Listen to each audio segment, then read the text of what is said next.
natin para sa lagay ng ating panahon ngayong tanghali po ng November 14, 2023 na kung saan sa ngayon po ay malakas pa rin ang bugso ng hanging amihan na halos umiihip na po sa halos buong bansa habang gumaganda o kaya po ay pumapabor na ang sirkulasyon ng mga sama ng panahon sa labas ng ating area of responsibility at posibleng magsanib at maging isa ang mga yan na maging bagyo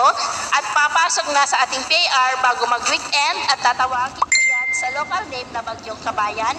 na nananatili po na malaking banta dito po sa ating bansa this week at ito nga pinapakita ng forecast model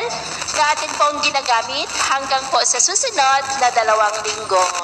At sa lagay po ng ating panahon ngayong tanghali ay generally fair weather naman po sa malaking bahagi ng ating bansa pero posible pa rin ang maulap na kalangitan na may mga pulupulong pag-ulan sa ilang bahagi po ng Cagayan Valley, Cordillera, Bicol Region, Mimaropa, Samar Provinces, ilang bahagi ng Leyte, Northern Cebu, northern part ng Negros at ilang bahagi ng Panay Island. At sa susunod po ng mga oras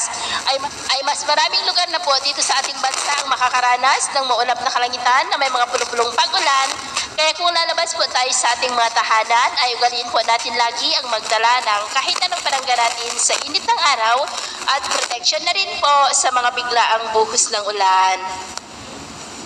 At sa atin naman pong mga baybayin dahil po sa malakas na bugso ng hanging amihan ay iwasan na po muna natin ang papalaot dito po sa buong seaboard ng Luzon maging po sa may seaboard ng Eastern Visayas